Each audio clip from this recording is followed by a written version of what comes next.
नंदिकेश्वर बोले, नारद जी, बहुत पहले रत्रकल्प में पुष्पवाहन नाम का एक राजा हुआ था जो संपूर्ण लोकों में विख्यात तथा तेज में सूर्य के समान था। मुंह ने उसकी तपस्या से संतुष्ट होकर ब्रह्मा ने उसे एक सोने का कमल रूप विमान प्रदान किया था जो इच्छानुसार जहाँ कहीं भी आ जा सकता था। उसे पाकर उस समय राजा पुष्पवाहन अपने नगर एवं जनपद वासियों के साथ उस पर आरूढ़ होकर स्वेच्छानुसार देवलोकों तथा सातों द्वीपों में विचरण किया करता था। कल्प के आदि में पुष्कर निवासी उस पुष्पवाहन का 7वें द्वीप पर अधिकार था, इसीलिए लोक में उसकी प्रतिष्ठा थी और आगे चलकर वो द्वीप पुष्कर द्वीप नाम से कहा जाने लगा। चूंकि देवेश्वर ब्रह्मा ने इसे कमल रूप विमान प्रदान किया था, इसलिए देवता एवं दानव उसे पुष्पवाहन कहा करते थे। तपस्या के प्रभाव से ब्रह्मा द्वारा प्रदत्त कमल रूप विमान पर आरूढ़ होने पर उसके लिए त्रिलोकी में भी कोई स्थान अगम्य न था। मुनीन्द्र, उसकी पत्नी का नाम लावण्यवती था। वो अनुपम सुंदरी थी तथा हजारों नारियों द्वारा चारों ओर से समादृत होती रहती थी। वो राजा को उसी प्रकार अत्यंत प्यारी थी जैसे शंकर जी को पार्वती परम प्रिय है। उसके 10,000 पुत्र थे जो परम धार्मिक और धनुर्धारियों में अग्रगण्य थे। अपनी इन सारी विभूतियों पर बारंबार विचार कर राजा पुष्पवाहन विस्मय विमुग्ध हो जाता था। एक बार प्रचेता के पुत्र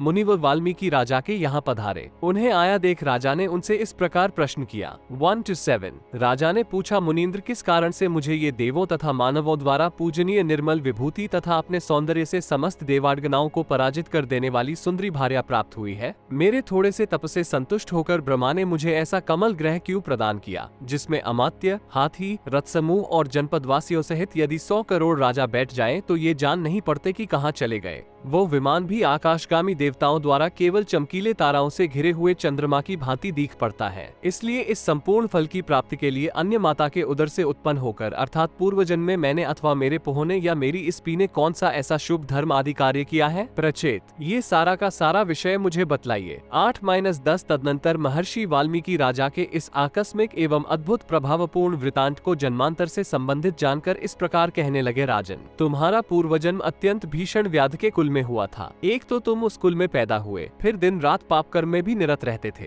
तुम्हारा शरीर भी कठोर अंगसंधियुक्त तथा बेडौल था। तुम्हारी त्वचा दुर्गंधयुक्त और नख बहुत बड़े हुए थे, उससे दुर्गंध निकलती थी और वो बड़ा कुरूप था। उस जन्म में न तो तुम्हारा कोई हितैषी मित्र था, न पुत्र और भाई बंधु ही थे, न पिता माता और बहन ही थी भूपाल। केवल तुम्हारी यह परम प्रियतमा पत्नी ही तुम्हारी अभीष्ट परमानुकूल संगिनी थी। एक बार कभी बड़ी भयंकर अनावृष्टि हुई जिसके कारण अकाल पड़ गया। उस समय भूख से पीड़ित होकर तुम आहार की खोज में निकले, परंतु तुम्हें कोई जंगली कंदमूल, फल आदि कुछ भी खाद्य वस्तु प्राप्त न हुई। इतने में ही तुम्हारी दृष्टि एक सरोवर पर पड़ी जो कमल समूह से मंडित था। उसमें बड़े बड़े कमल खिले हुए थे। तब तुम उसमें प्रविष्ट होकर बहुसंख्यक कमल पुष्पों को लेकर वैदिश नामक नगर विदिशा नगरी में चले गए। 11 to 14 वहाँ तुमने उन कमल पुष्पों को बेचकर मूल्य प्राप्ति के हेतु पूरे नगर में चक्कर लगाया। सारा दिन बीत गया पर उन कमल पुष्पों का कोई खरीदार न मिला। उस समय तुम भूख से अत्यंत व्याकुल और थकावट से अतिशय क्लांत चूर होकर पत्नी सहित एक महल के प्रांगण में बैठ गए। वहाँ रात्रि में तुम्हें महान मंगल शब्द सुनाई पड़ा। उसे सुनकर तुम पत्नी सहित उस स्थान पर गए जहाँ वो मंगल शब्द हो रहा था। वहाँ मंडप के मध्य भाग में भगवान विष्णु को पूजा हो रही थी। तुमने उसका अवलोकन किया। वहाँ अनंगवती नाम की वेश्या माघ मास की विभूति द्वादशी व्रत को समाप्ति कर अपने गुरु को भगवान ऋषिकेश का विधिवत श्रृंगार कर स्वर्णमय कल्पवृक्ष, श्रेष्ठ लवणाचल और समस्त उपकरणों सहित शैया का दान कर रही थी। इस प्रकार पूजा करती हुई अनंगवती को देखकर तुम दोनों के मन में यह विचार जागृत हुआ कि इन कमल पुष्पों से क्या लेना है। अच्छा तो यह होता कि इनसे भगवान विष्णु का श्रृंगार किया जाता।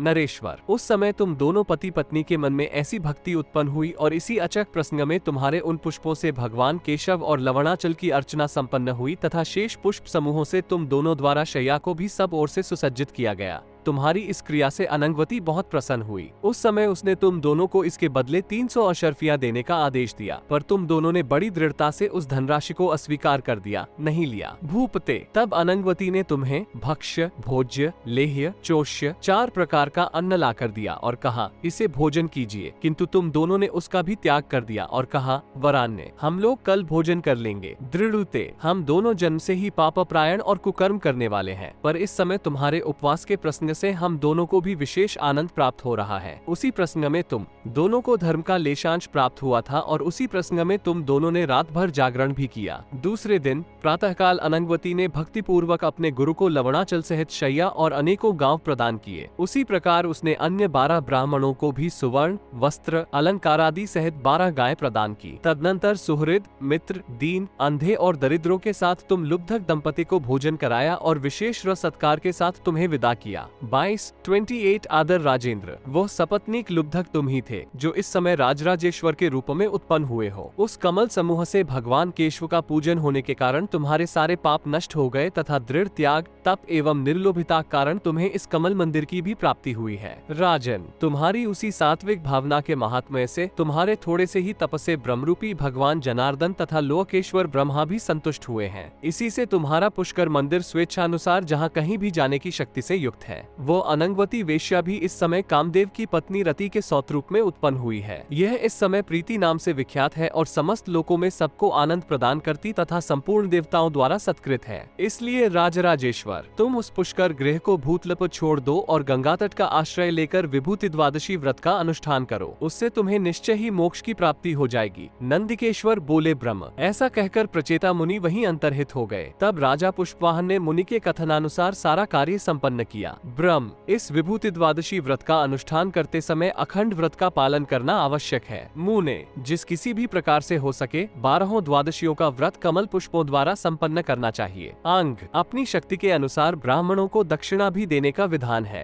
इसमें कृपणता नहीं करनी चाहिए क्योंकि भक्ति से ही भगवान केशव प्रसन्न होते हैं। जो मनुष्य लोगों के पापों को विदीर्ण करने वाले इस व्रत को पढ़ता या श्रवण करता है अथवा इसे करने के लिए सम्मति प्रदान करता है वो भी 100 करोड़ वर्षों तक देवलोक में निवास करता है।